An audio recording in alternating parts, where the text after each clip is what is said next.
before Charlie Kirk was assassinated, the far-left website Jezebel declared that it had a mission to cast bad luck or a curse on Charlie.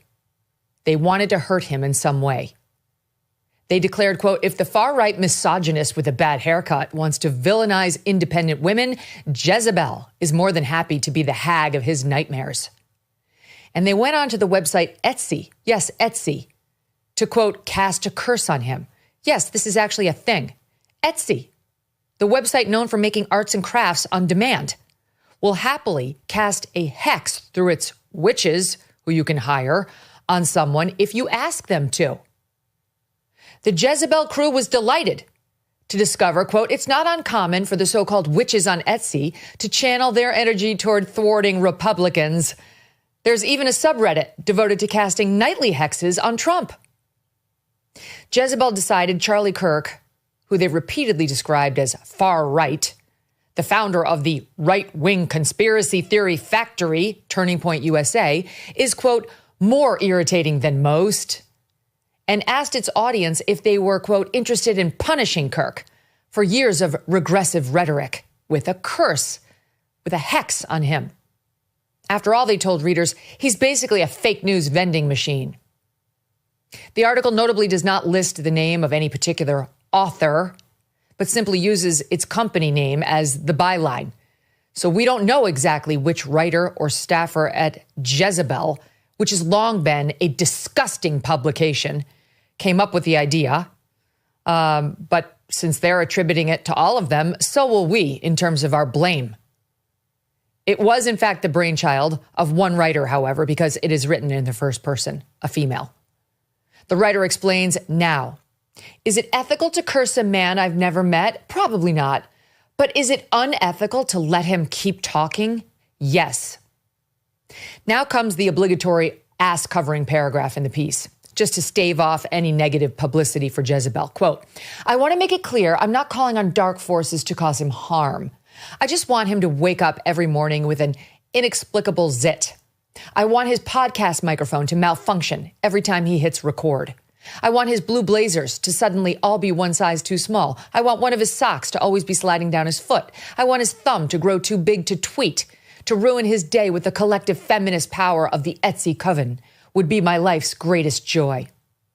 So even in her ass covering, she was asking for Charlie to be rendered less attractive, to not be able to use his microphone and silence his voice, to have discomfort foisted upon him, to stop his ability to tweet or spread his message, and to, quote, ruin his day. Got it? That's the nice part of the Jezebel article. She tells the reader she placed her first spell on Etsy, and it was, quote, in all caps, make everyone hate him. And she wondered aloud, how long would it take to kick in? The witch servicing Jezebel on Etsy contacted the writer and asked if she would like to, quote, amplify the energetic support of the spell for an extra $50. She did it. She goes on, for the powerful hex spell, I had to provide Kirk's date of birth for accuracy. The witch informed her that she, the witch, had performed the hex and that it was successful. Jezebel wanted to know when they were getting results on their curse.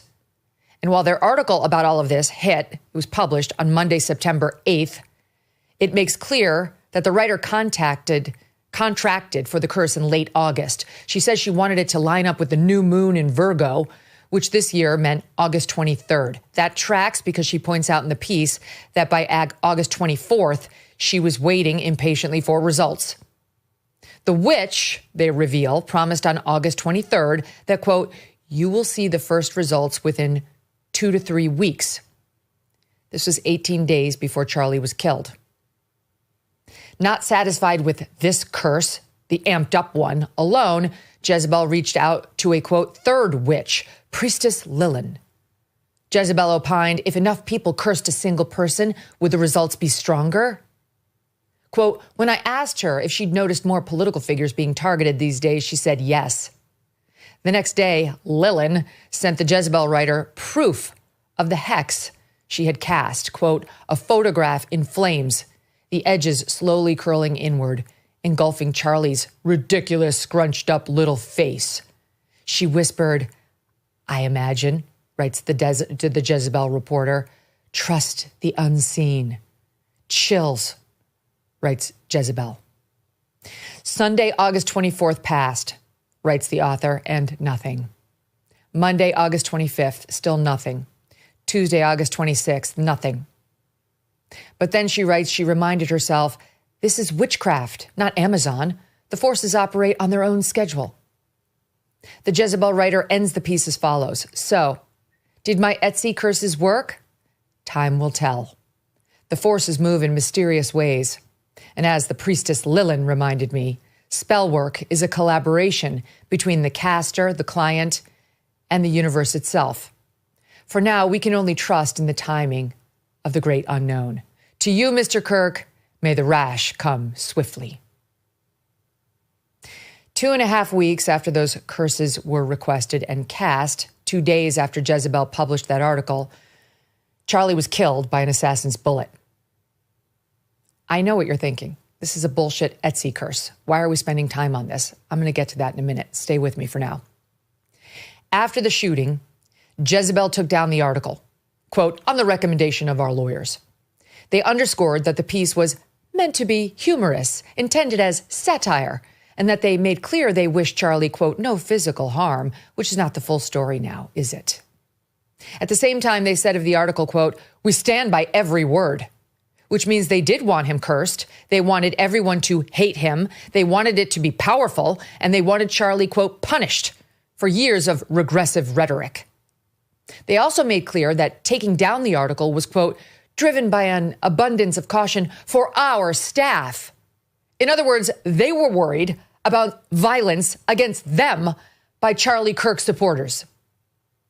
They also, they wrote, wished, quote, to avoid the piece being misused in a tense and volatile environment. There was not, they made clear, any change in their editorial and judgment. In fact, they emphasized, quote, we may republish at a later date. They then rambled on about the country's gun problem and the heated political divide in the country and free speech, noting they do not actually condone political violence. Now, again, you may be saying to yourself, why are we talking about Etsy curses? None of this is real. Well, 2 things. First of all, Christians are opposed to casting spells or trying to contact the spirit world, not only because they believe there's only one God, but because they acknowledge the existence of the devil and evil spirits. Here is Father Mike Schmidt. He was on the day Charlie died, helping us through that as well. But he came on our show first time a couple of years ago, and here he is discussing this very subject.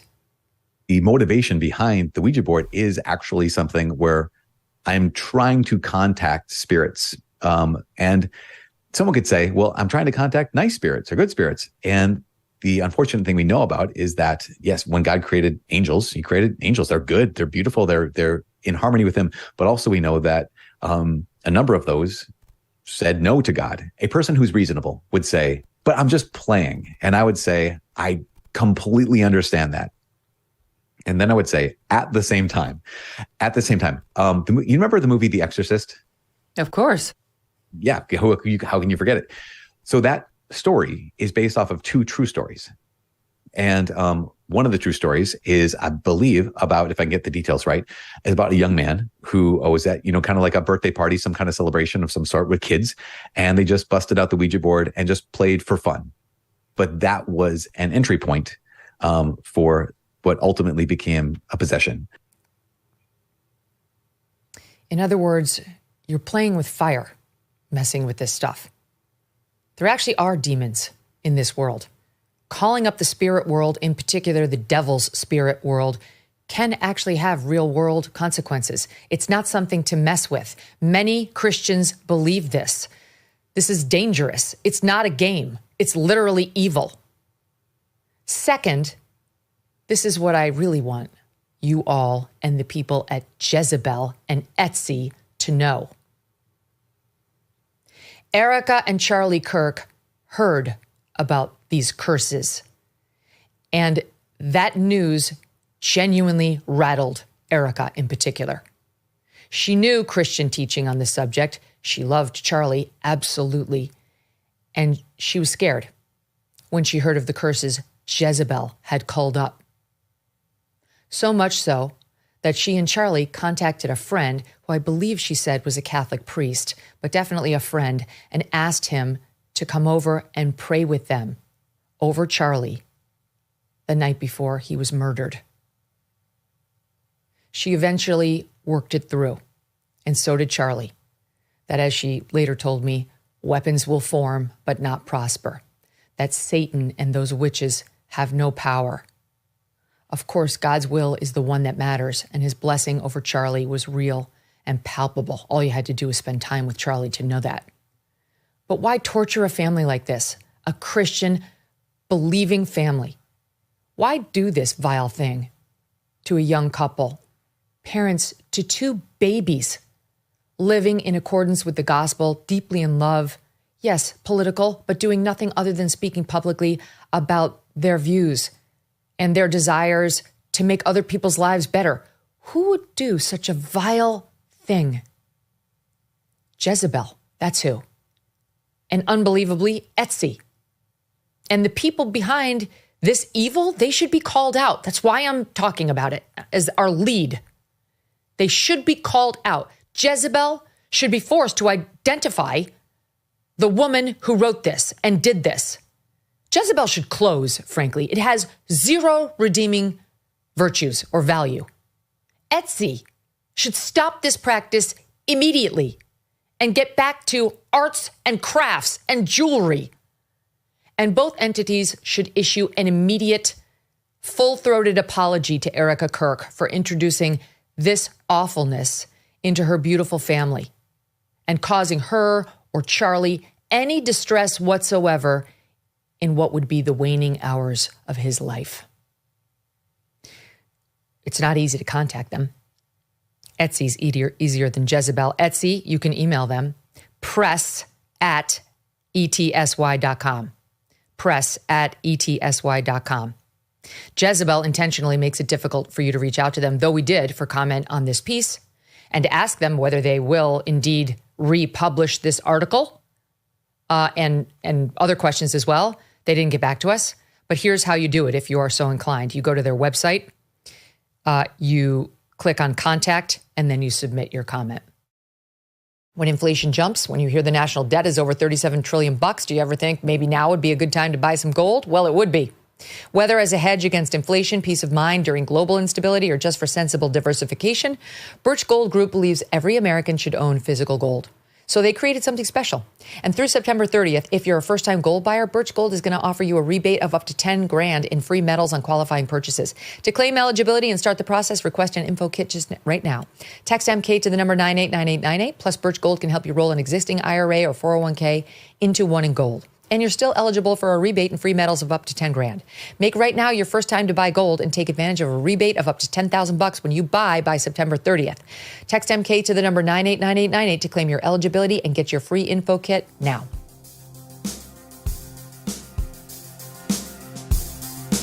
Thanks so much for watching. If you like what you just saw, hit the subscribe button for more clips and full episodes.